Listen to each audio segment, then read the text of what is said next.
What's your life worth? I know where I stand at. You know what it is. It's family over everything. What's up, everybody? For those that don't know me, my name is Uncle Greg, and welcome to a dream project that I've been thinking of for the past 5, maybe even 10 years. I've been listening to sports talk radio for about that last decade plus, and I feel like I've always been able to gather information, put together a show, and make it entertaining and give it to an audience. But for some reason, whether it was doubt, not believing in myself, or just imposter syndrome seeping in and stopping me from creating or believing in myself, we knocked down those doors today, and I welcome you to the Something Out of Nothing podcast. So let's get back into the groove of things. Let's create. Let's get into this first topic. And that first topic is Team USA Baseball. Team USA was able to hold on the stacked lineup of the Dominican Republic and get a 2-1 victory to move on to the World Baseball Classic Finals. It was pretty high edge of your seat entertainment going on over there in Miami. Paul Skeens was able to pitch 4 innings and got 1 out in the 5th before he was pulled. Gave up 6 hits, 1 earned run, and 2 Ks. Not bad for a lineup that had sticks that can go yard about 1 to 7, 1 to 8. So USA getting it done. You love to see it. Gunnar Henderson and Roman Anthony getting the solo homers for the USA as the bullpen were able to shut out the Dominican Republic for the rest of the game. They will await the winner of Venezuela and Italy, taking place Monday.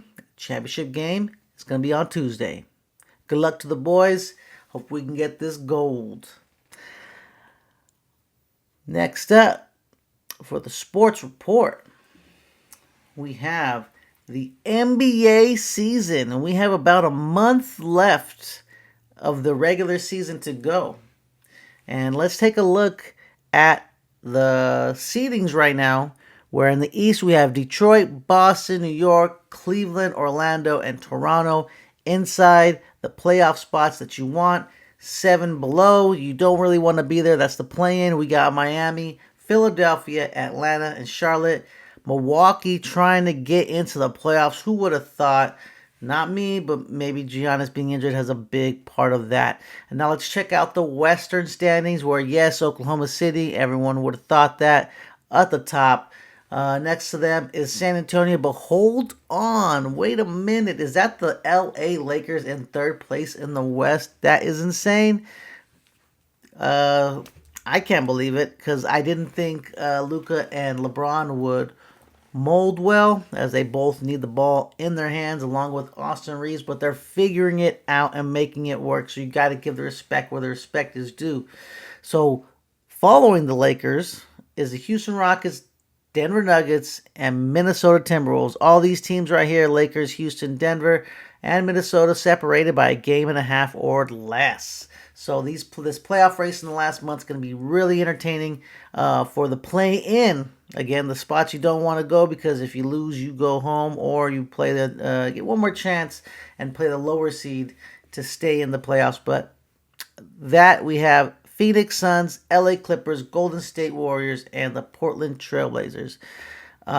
With all the injuries that Golden State has suffered, I'm surprised that they're still around there, to be honest. Memphis, Dallas, New Orleans, Utah, Sacramento, those look like the teams that just are not going to even try.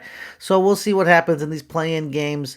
I would like to ask the audience, who is your favorite team before this playoffs come? Who is your favorite team to go far, and who do you predict is going to be the champion? And if you can't go that far, can you at least give me who's going to the Eastern Conference Finals and the Western Conference Finals?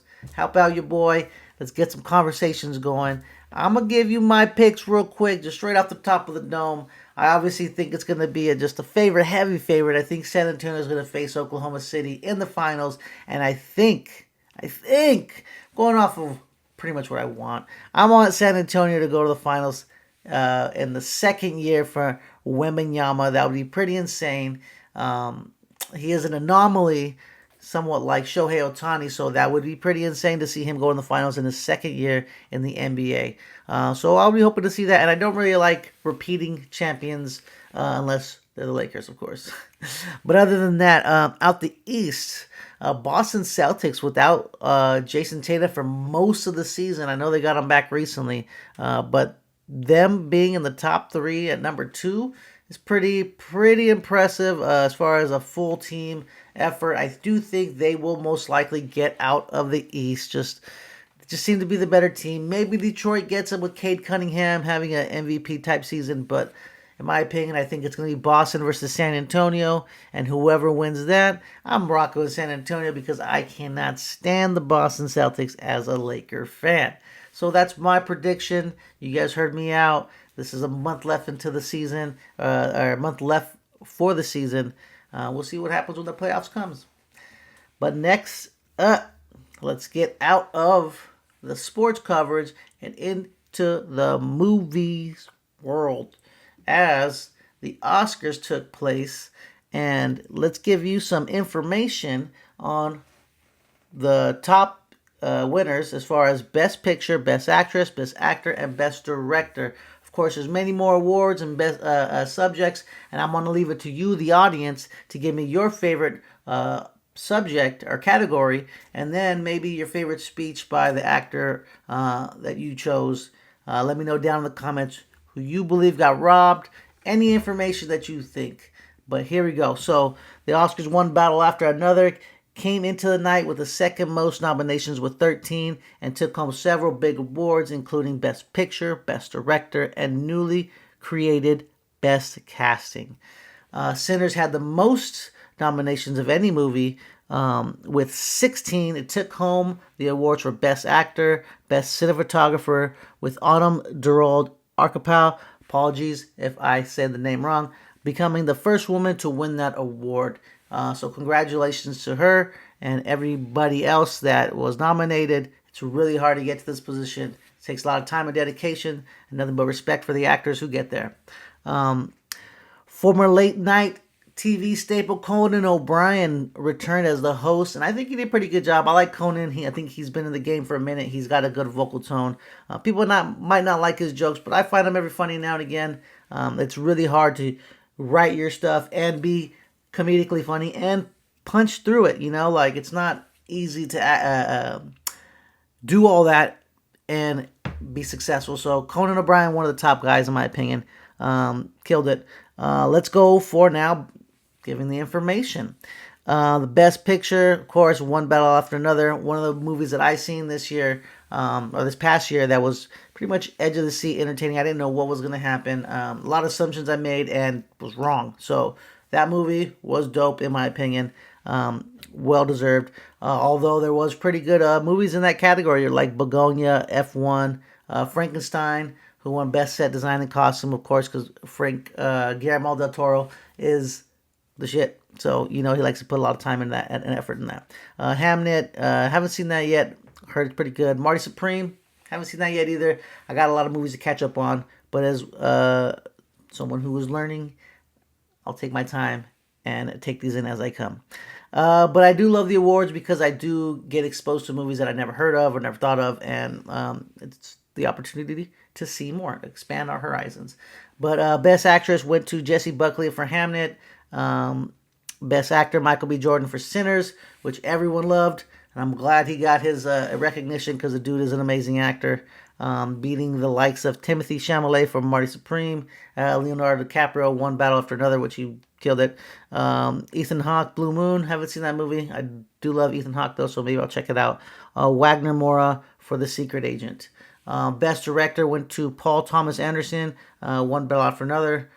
He won against Chloe Zhao for Hamnet, Josh Safdie for Marty Supreme, Joaquin Trier for Sentimental Value, and Ryan Coogler for Sinners. So I know a lot of people are going to probably wanted to pull for Ryan Coogler because he is a cool dude, and he's just one of the best out there. So when you win these awards, I mean, you're kind of nitpicking the best of the best, so it's really hard to, say who's better than the other. In my opinion, I don't like doing that. I just like appreciating it.